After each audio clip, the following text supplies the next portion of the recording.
Hi, everyone. Welcome to the Overeaters Anonymous Special Focus Recovery from Relapse meeting.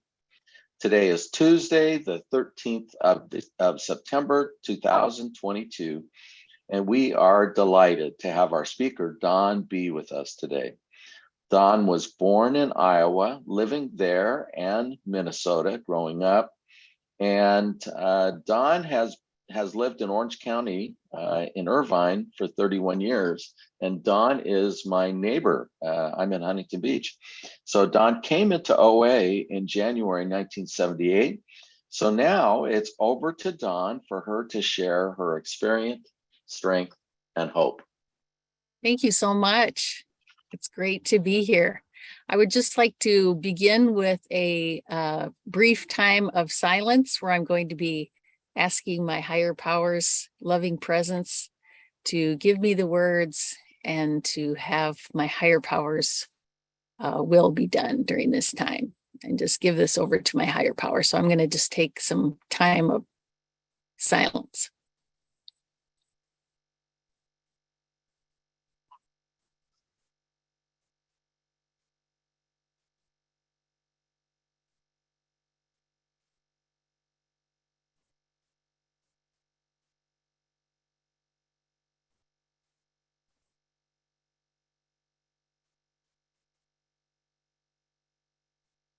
Thank you so much. All right. Well, I am thrilled to be here with you today. It is just such a pleasure. My name is Dawn B., and I'm a recovered compulsive overeater. And from Southern California.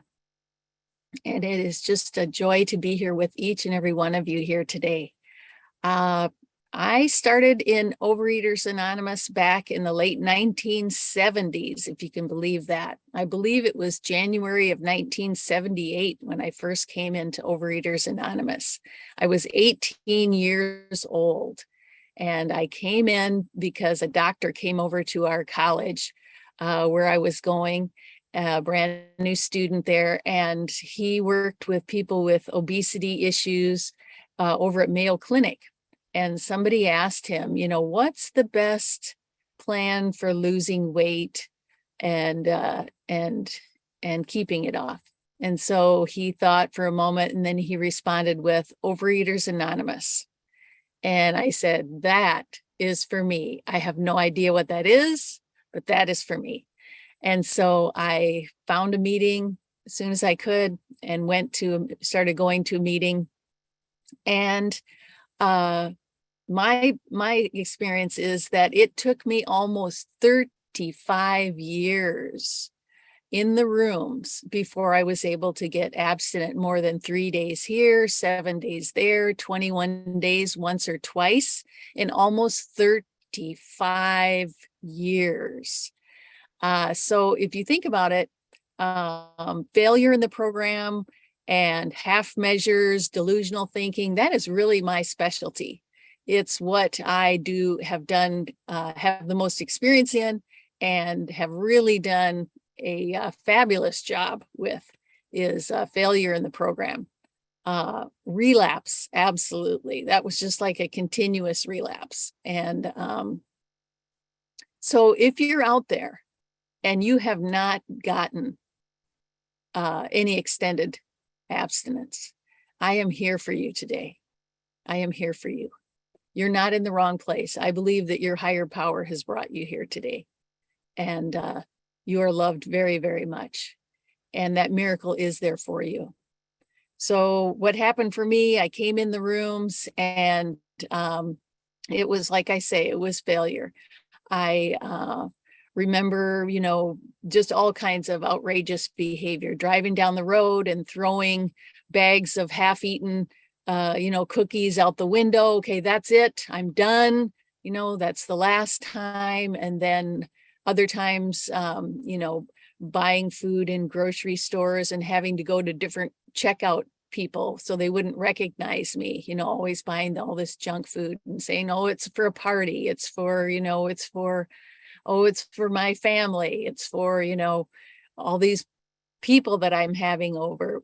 It wasn't for me. And just outrageous experiences. And at sometimes, trying to vomit and make myself throw up, and just the amount of time that it took out of my life, planning to get my junk food, getting the junk food, eating the junk food, destroying the evidence, and then clean up afterwards, and then beating myself up. That took decades out of my life. And so that was a horrific experience. It was like the living dead, walking around, and you're there, but you're really a dead person inside, and you just want to die. At least for myself, I just wanted to die. So what happened finally, I got to the core of my being, the message that, you know what, I am going to die in this disease. I was a banana peel away from 300 pounds. And I don't know if somebody has my before picture, if they could put it on the screen, if that's possible. And this is not my top weight that you'll see. I destroyed all the pictures that were ever taken of me when I was at my top weight, because I just was so ashamed and just hated myself. And so I wouldn't let my picture be taken, or I would destroy them. But this one was taken by my son's teacher. And I don't know if that's on the screen or if it could be, but I actually have the picture here. Oh, here it comes. There it is. Yeah, so that's not my top weight, but it is a weight. And yeah, so that's me there.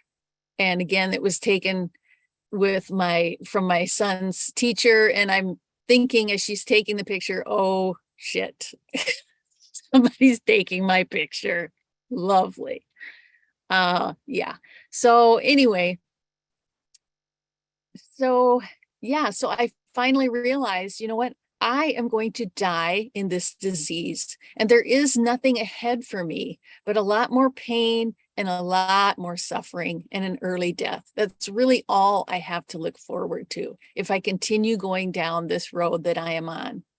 And I realized that if I am the real deal, an actual addict, compulsive overeater, and I just accepted to the core of my being that I absolutely am, and that there is no other way out.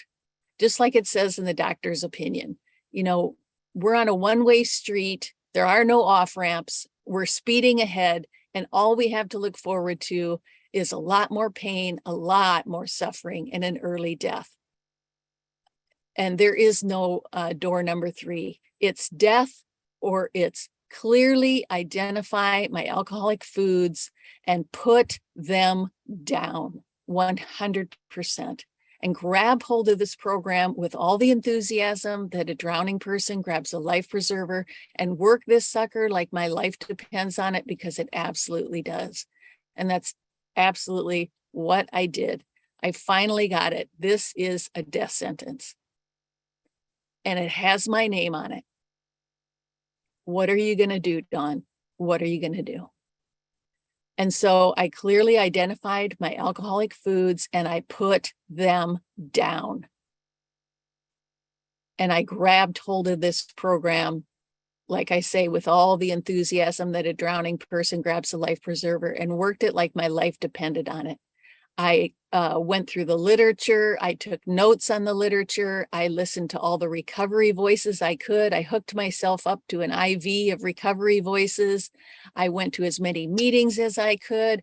I made outreach calls, and I'm an introvert, and that's really tough for me. So I just forced myself to make outreach calls. I mean, I was working this program. This was what I did. And yes, and that was 10 years ago. All thanks be to God. I'm down over 100. I don't actually know how many pounds. It's around 120 pounds for my top weight. I'm now at a normal BMI, which means I don't need to lose any more weight. I'm abstaining, and doing so happily.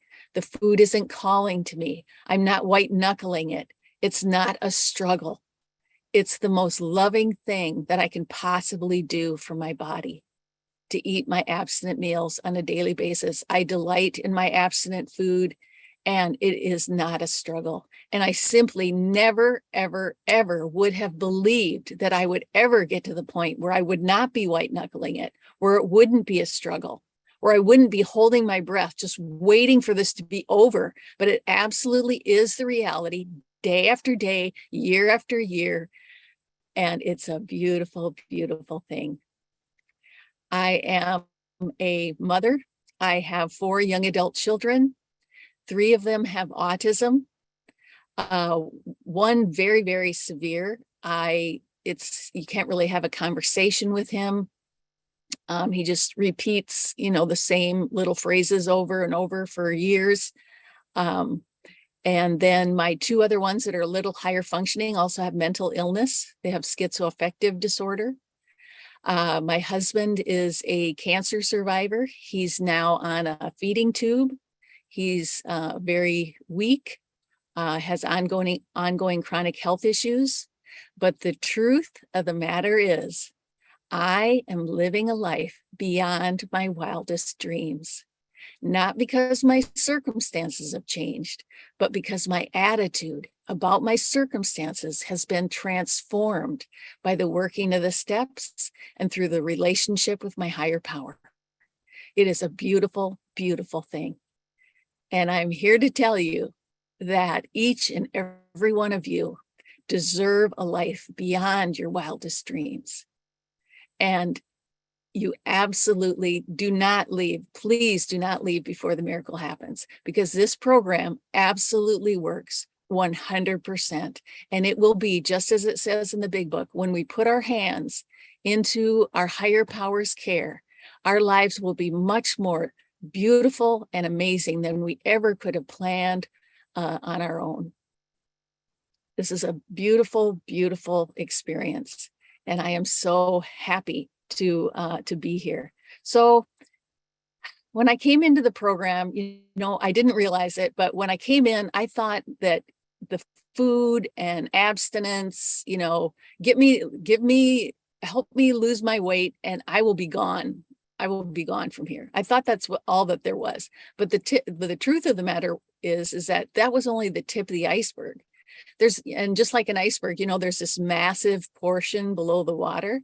Well, that massive portion, once I got in and started really working the program, I realized that that massive portion below the water is my thinking. So it's my thinking. It's my relationships. It's my emotional sobriety. Yes, the food, the abstinence, that part of my life, the weight, that will be transformed. But the massive portion below the water, my thinking, will be transformed. And that is an amazing, amazing thing that this program has for us. So I came into the program. I had a diagram, a way of looking at life that I didn't realize. But I came in thinking, okay, if you think of a solar system with the sun in the middle and the planets revolving around the sun, I came in thinking, okay, I'm in the center and everything is supposed to revolve around me. People are supposed to, I know the way my husband is supposed to be. I know the way my children are supposed to be. I know what they're supposed to be doing. And I can get rightfully ticked off when they're not doing it.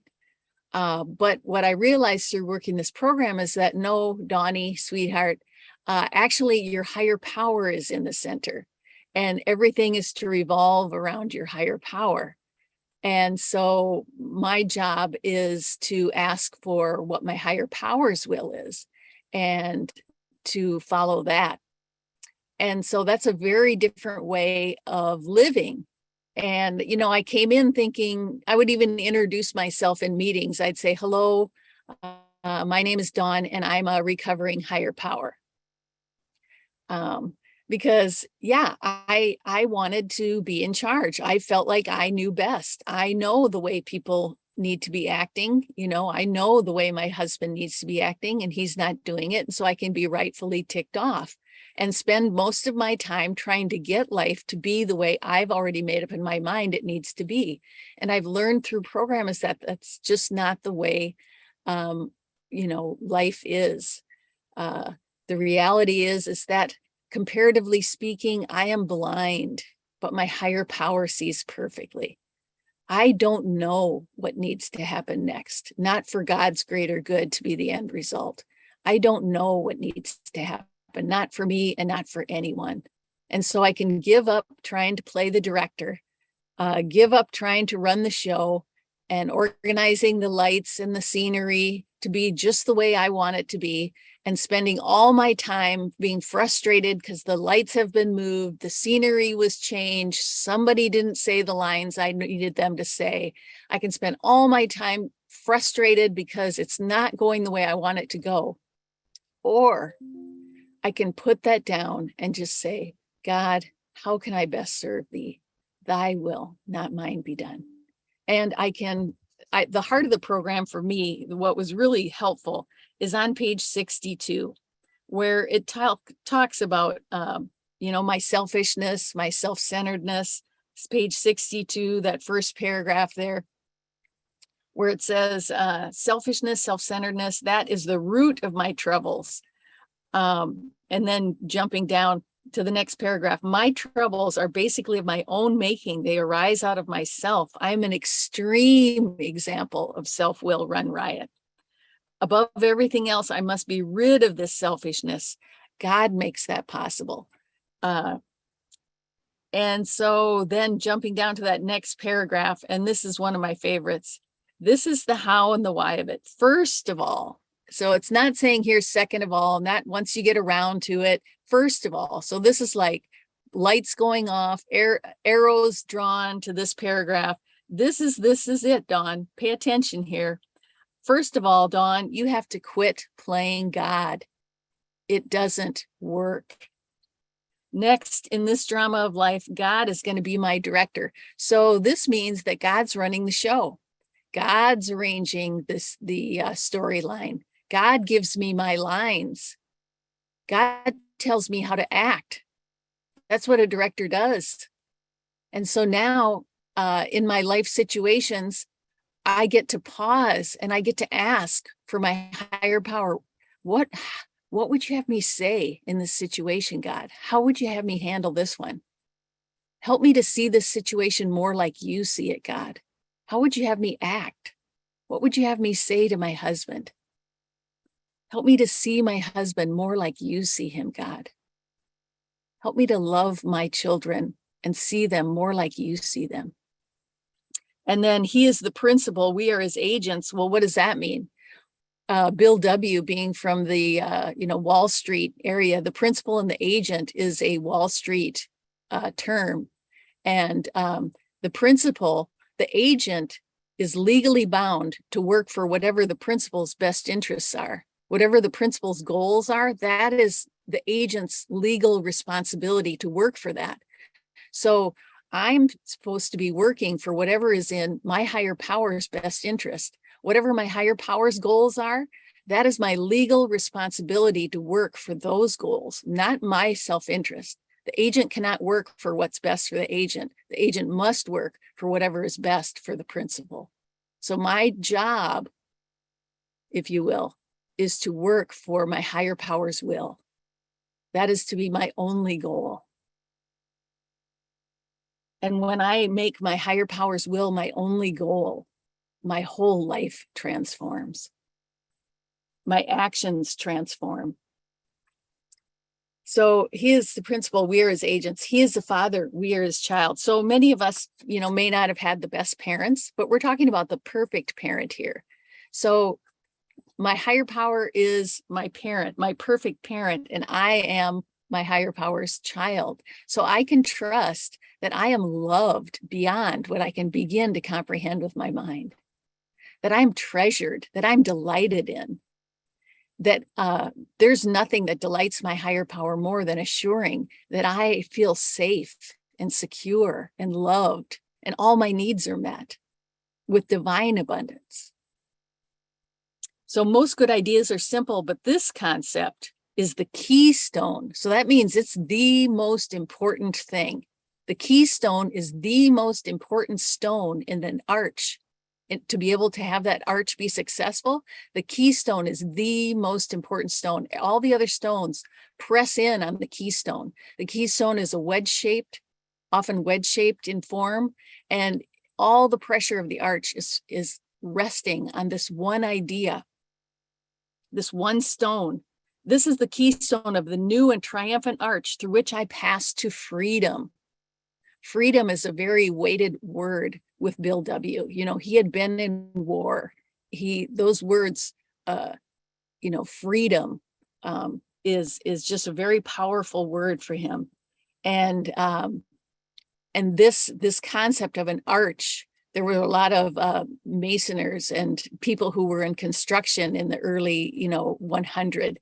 And so this idea of an architectural formation is also very significant with meaning in the big book.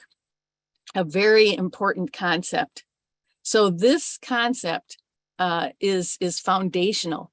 So when I sincerely take such a position, remarkable things follow. I have a new employer.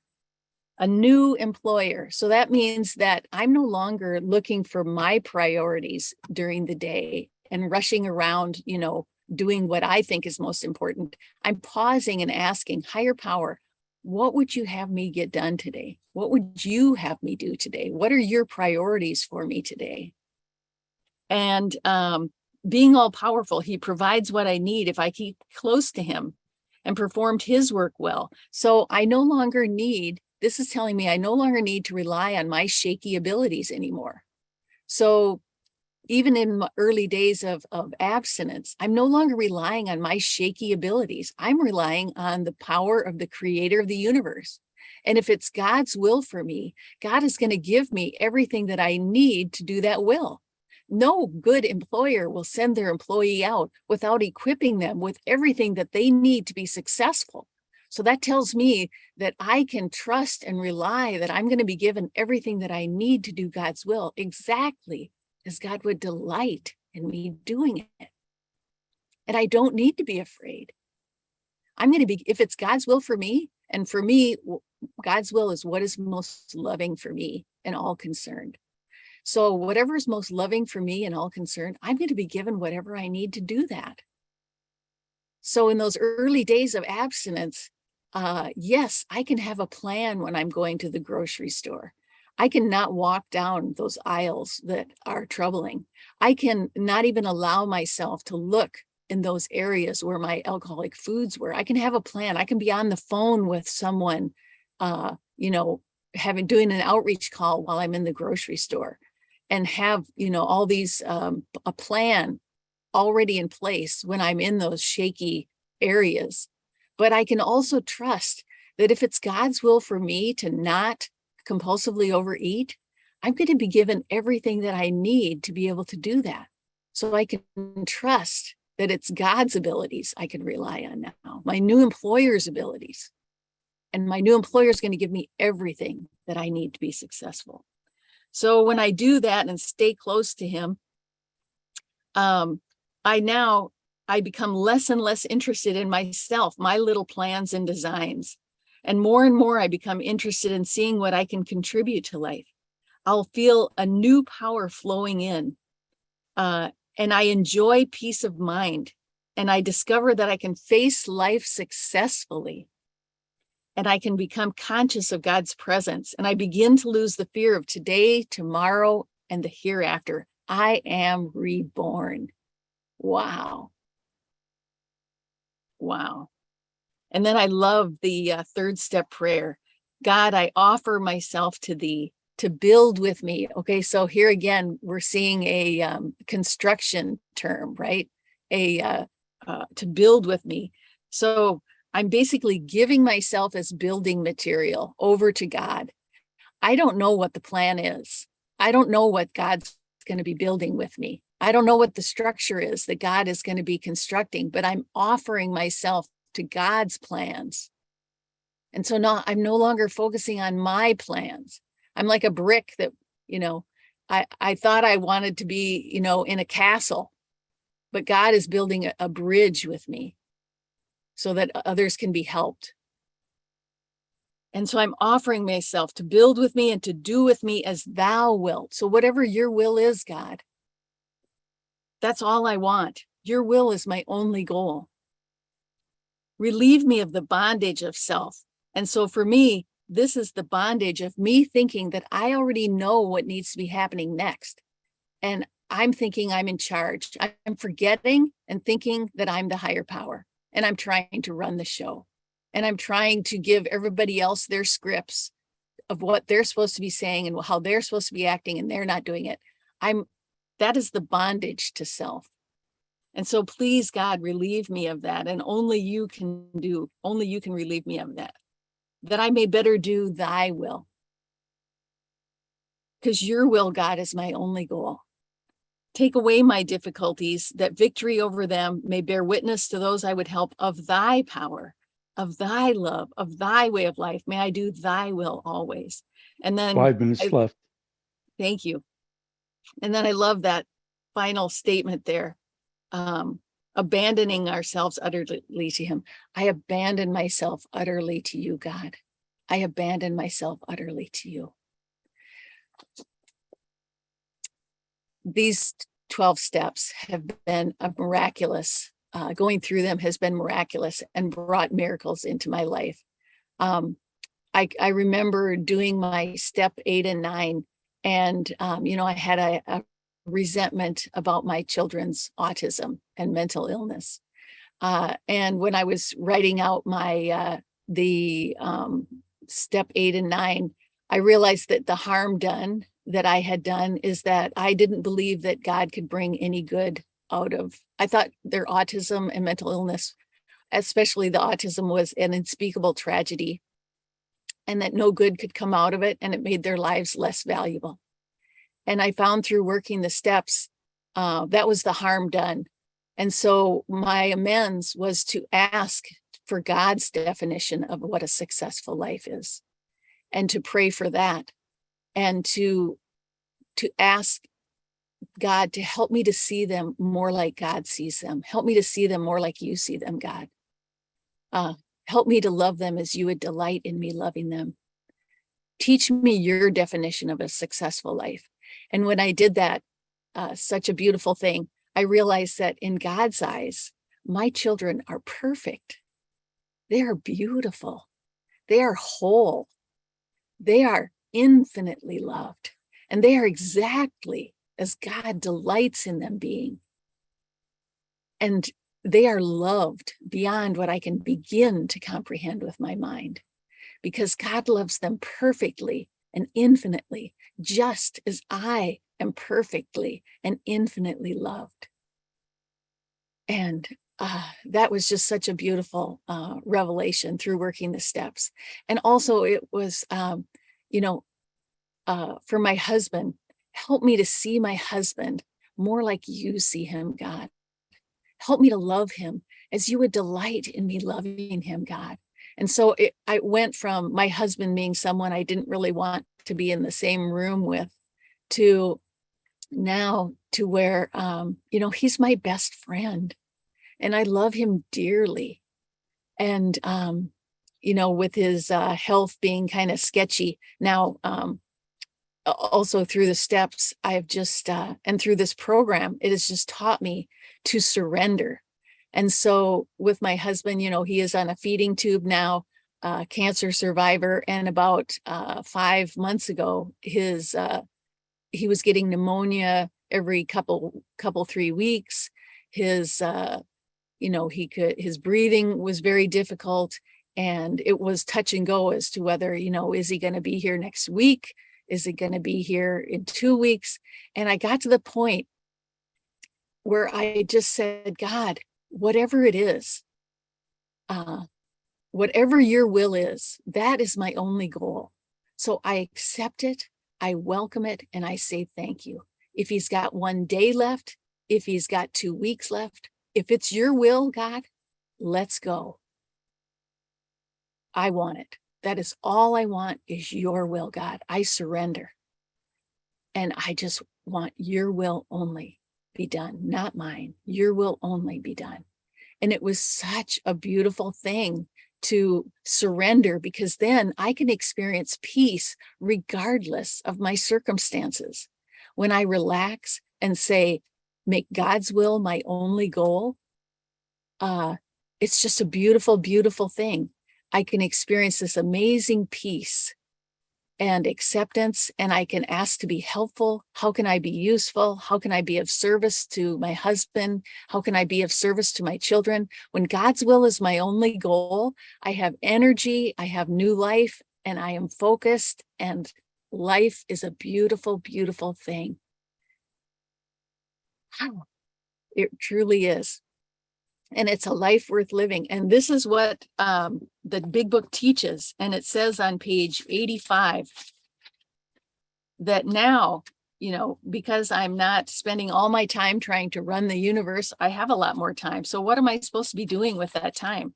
I'm supposed to be pausing and asking. Every day is a day when we must carry the vision of God's will into all our activities. How can I best serve thee? Thy will, not mine, be done. So in situations, I now pause and I'm asking God, what is my line here? Thinking of God as my director. Tell me what to say. Give me the words. Help me to see this situation more like you see it, God. Help me to see my husband more like you see him. Help me to see my children more like you see them, God.